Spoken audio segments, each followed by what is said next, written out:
we didn't understand why it came back so quickly.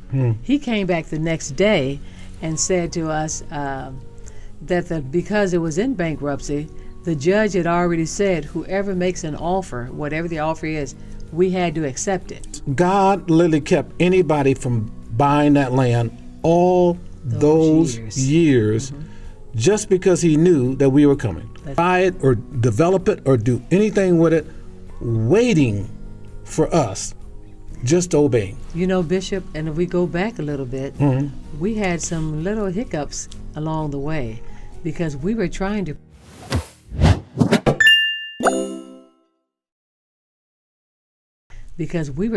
pursue another parcel of 13 land. acres of land about a few blocks away that we had our first architect to go look at it. He looked at it and he said to me, he said, wait a minute, he said, listen to that.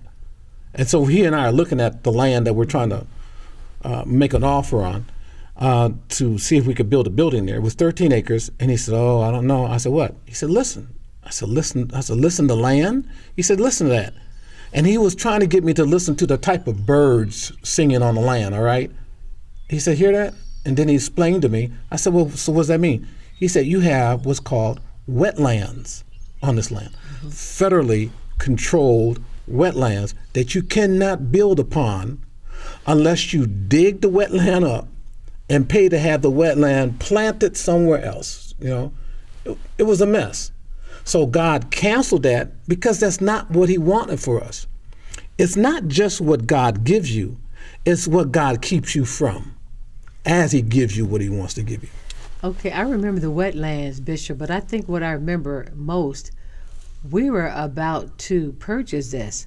We had gotten all the way up to the point that the architect, you know, they didn't tell us about the wetlands until we were getting ready to sign the paper. No, that was... Was this two different lands? No, but you're talking about two different incidents. Right. You're talking about what we're going to build in phases at one time, and the builder canceled. They said, I don't want to do it. And God said, give me a $3 million price. So this is the third. So the 20 acres is the third attempt then? No. The 20 acres is the second attempt. What failed was we were close to buying the 13 acres. We were about to sign off on that. That's right. And I took the architect to the 13 acres, and he says, you know, Reverend, you're going to really mess up here because most of your property you're going to lose because you can't build on it, you know, because it's federally controlled wetlands. That was on Moffett Street.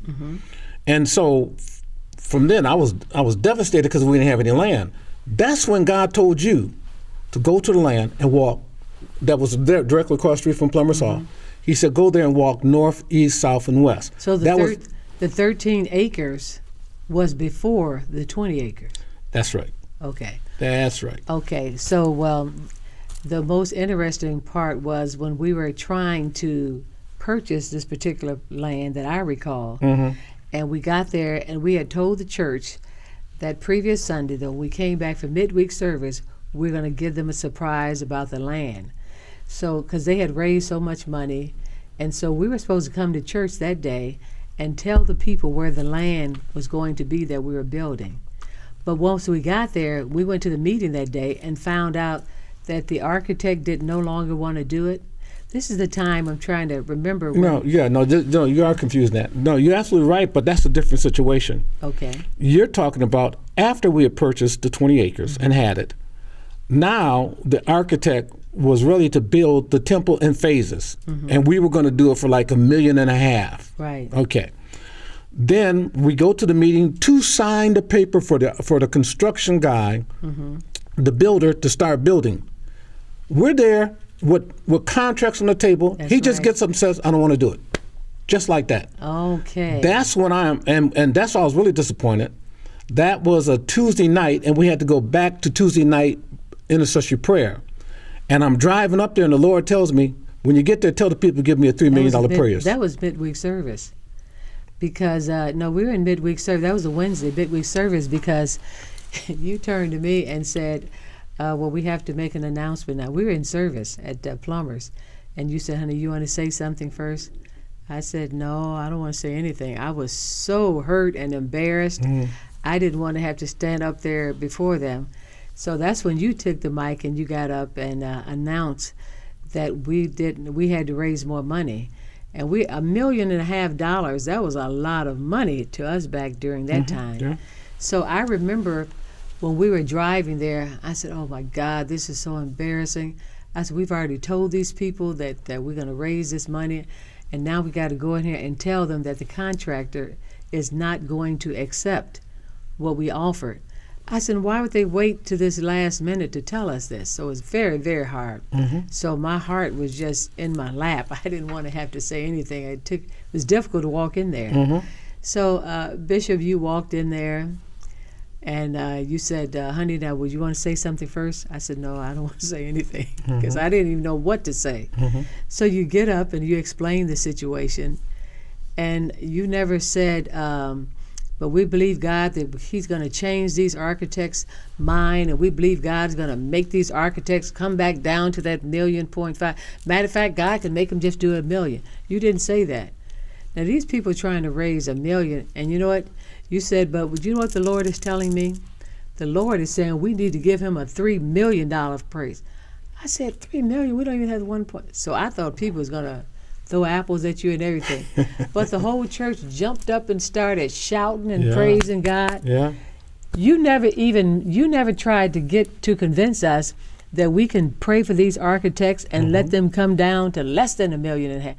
But you took it back up to $3 million. And it was not me. It was honestly, it's because we didn't have faith for none of this. I mean, yeah, I could build $1.5 million, but $3 million? And to end up doing $10 million? I mean, I couldn't have, so what God has to do, God has to meet you at the point of where you're at the point of your faith. And so when we got there, it's he that shut that door. He would not allow that contractor to sign the contract. It was on the table. The contractor was there, the architect was there, I was there, and that contractor stood up and said, at the last second, no, I'm not doing it. I don't want to. He didn't want to negotiate. He didn't want no more money. No. He said, I'm out the door. He sure did. He got up, walked out. I was beyond stunned and hurt. I had no idea that the way God advances many times, it hurts. That's right. But it's him. And when you finally see what God had in mind, the hurt does not come back or last any longer. So we get there, and we are poised with a $1,500,000 building we want to build. Now God says, tell them to raise $3 million, and you're going to build a $3 million church. At this time, Bishop, it's not that we had already raised the $1.5 million.